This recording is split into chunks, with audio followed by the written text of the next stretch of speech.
Maendeleo ya Jamii is a non-state, non-profit organization. It comprises a team of multidisciplinary individuals that are driven by the passion to innovate various models for community development.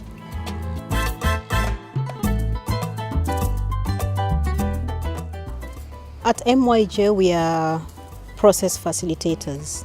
We broker between different stakeholders in collaborative management arrangement. In this period, we are working on petroleum, and so we are brokering and facilitating relationships between stakeholders in the oil and gas sector. In that, we moderate the interactions between the different parties. We support parties that are unable to fully express themselves at any point in time, especially because of the power dynamics. We secure their space by backing them, by encouraging them to speak up, and by drawing attention of others to listen to them, because it's necessary for them to be listening to each other. Main work that we do as Maendeleo ya Jamii is to make people know that they have roles to play in the oil and gas industry as a country project, and it is in an effort to address the perceptions that had earlier on come up in the background that people are not part and parcel of the oil and gas industry.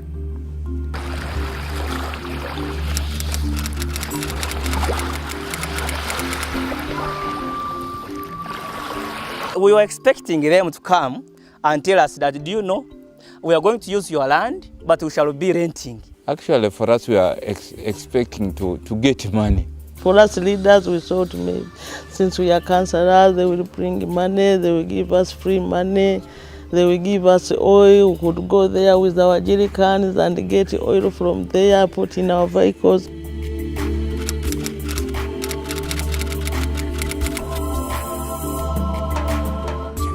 MYJ teams began by listening to people. They visited several communities along Lake Albert and had long, open-ended conversations in which people spoke about their lives and how the nascent presence of oil companies was already affecting them. The people we spoke with had no information about oil development or about the plans of the oil companies, and they were fearful. They were especially anxious about being forced from their land and homes on short notice. They asked us more than once whether we had come to announce that they had to leave. There was no talk about asserting rights or about combating poor treatment. Similarly, the local governments had little idea of what was coming. In 2012 and 2013, we undertook a baseline study to assess community, company, and local government perceptions on benefits and barriers to extractive-led development in the oil-bearing regions. The methodology that Maendeleo ya Jamii used was called a community company assessment, CCA. That methodology has basically 4 questions. What is your interaction with the other stakeholders? And the stakeholders that we're talking about are communities, local governments, central governments, and companies. What is your interaction with the other stakeholders? The second question is, what benefits have you realized from interacting with those other stakeholders in the oil and gas industry? And the third question is, what is preventing you? What are the barriers to more benefits? And then the fourth question is, how would you recommend addressing those barriers? We came out with findings. These findings gave us direction because it gave us a number of barriers, which barriers were categorized in 15 types. But major of them were 2 key barriers. One was information and communication gap, and another one was Multi Stakeholder Forum engagement gap. So from there were a series of capacity building meetings which were undertaken at the local level. in 2013 and 2014, which happened all prior to the launch of the MSFs. Stakeholder engagement is particularly important in the extractive industries because the terms of a company's operations are usually negotiated at the national level. But operations are local, and they have high impacts on the livelihoods of people living in those areas. So negotiations typically get little to no input from localities, including local governments. Each forum is actually different on the basis of its incremental nature. No stakeholder forum is the same as the one before, but no stakeholder forum is the same as the one of another district. Being held at district level means stakeholders have different characteristics, different behaviors, different team and power dynamics. And so as process facilitators, we manage a diversity of groups at any one point in time. And each time we come out having changed ourselves because of our greater understanding of these stakeholders, but also because of the experience that we have on the basis of the differentiation of the different stakeholders. So it is after we resolved the difference between the communities and local governments, and they agreed they are one, they are in the same dilemma, that now we harmonized them now to look for a third-party stakeholder. And this was now central government. Tukawa na information gap ikabaho hano. Tuwatunga mulingo kuwaza na muntu mukuru. Kionka utugenda ku ma stakeholders zo kutugenda. Tubana na president office babaho, wa minister of energy babaho, wa lands office babaho, bankaba babaho. Agingwa nabo kiziwe hakizu rugamba kintu kirungi nabona matugaruka mutugangana. And as government, when we are invited to these multi-stakeholder forums, our duty really is to prepare balanced information.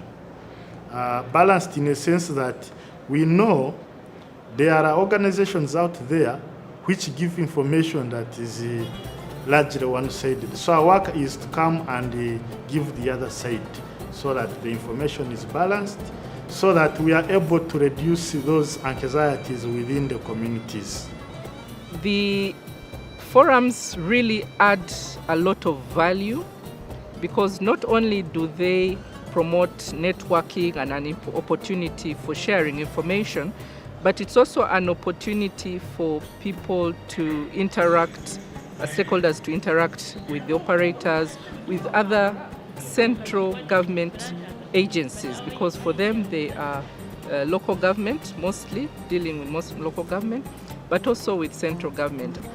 When it comes to accountability, the multi-stakeholder forums were based on documented or agreed action plans, and therefore during each multi-stakeholder forum, stakeholders were put to task to give a report on whether they had achieved the agreed actions, and if not, what were the challenges or reasons why these were not achieved, and what is going to be done to ensure that these actions are made reality. And so that is why accountability was achieved in the project.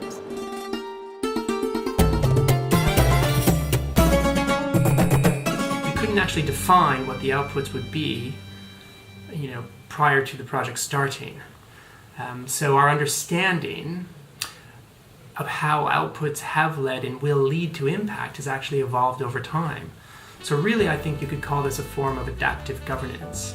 And while adaptive governance has been used extensively in the field of natural resource and environmental governance, it hasn't actually been applied directly, to the best of my knowledge, in this field of extractive-led development.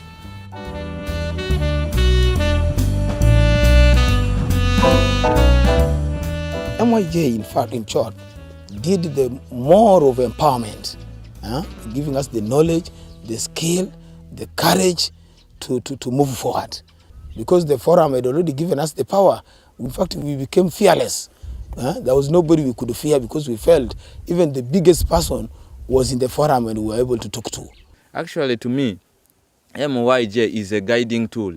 They always guide us that in case you have this such and such a problem, what you are supposed to do is you organize as a community so that you can interface.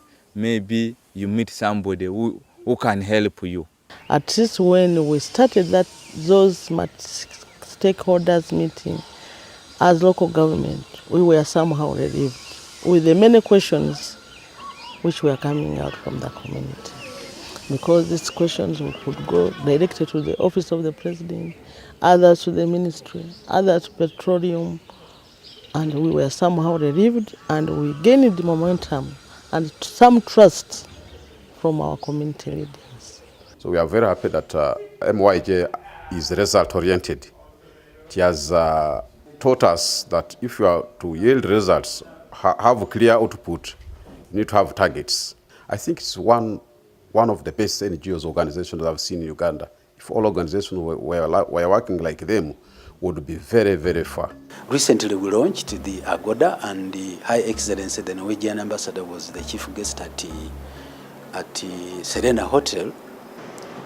Agoda came into existence as a result of the relentless efforts of Maendeleo ya Jamii, MYJ.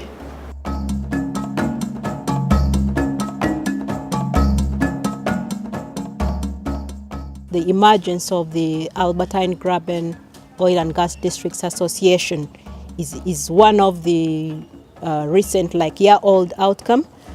And we see now, as a result of that communities also want to form their own associations. The two, in their respective formations, are able to build negotiating power between each other, but also between them and other stakeholders. As a government, part of our strategy is to continue to work with different parties, such as MYJ, to ensure that we keep informing people of what's going on in the sector, keep helping them build their capacity in order for us to develop our oil and gas resources together. For me, I need MYJ to continue, because there are very people used to call us and bring different stakeholders on board, so that for us community, we can get a chance even to talk with those people from ministry, that they could hear our voice, which was not the case in the past. We started this journey, and we were almost receiving some successes, and they are there. We have registered them, many of them. I would pray that they continue supporting us, and we also add more stakeholders. Like now we are talking at the sub-county. If we could move at the sub-county, and we add more sub-counties, but now they are on oil and gas, but there are other many issues. We want to maximize the opportunities of the forums that Maendeleo has set up with the district leaders to inform all the different stakeholders. We are now going to the development phase, and this is going to take about 4 years. During the development phase is where there will be construction. There will be land acquisition. We will have finished the ESIA, we would have done the resettlement action plans. There will be construction. And after the 4 years, once the infrastructure is in place, that's when there will be first oil and you get into the production phase. The next challenge is we are faced with new districts which have learned from the others, and they feel they are not satisfied. They need us there. Like when Yumbe wrote that they need MYJ to go there. Moyo wrote, Ntoroko wrote, and many others seem to be preparing to write to MYJ, Maendeleo ya Jamii, to go there and try to help them understand the oil and gas and how they can benefit from it. This is a very good effort, and Maendeleo ya Jamii should continue. Of course, there will be challenges, but these challenges, if all the stakeholders come together, they will be overcome. These processes need to be in place for the long haul. So there needs to be a long-term commitment to the project by participating organizations, individuals, community representatives, and funders. There needs to be more sharing of best practice within the field of community-led accountability. These international initiatives rarely trickle down to the local level. We need to capture and share learning and develop a community practice around these methods. So the work by MYJ and partners through the baseline study, capacity building, and district MSFs is truly innovative. And this needs to be documented, shared, and hopefully replicated.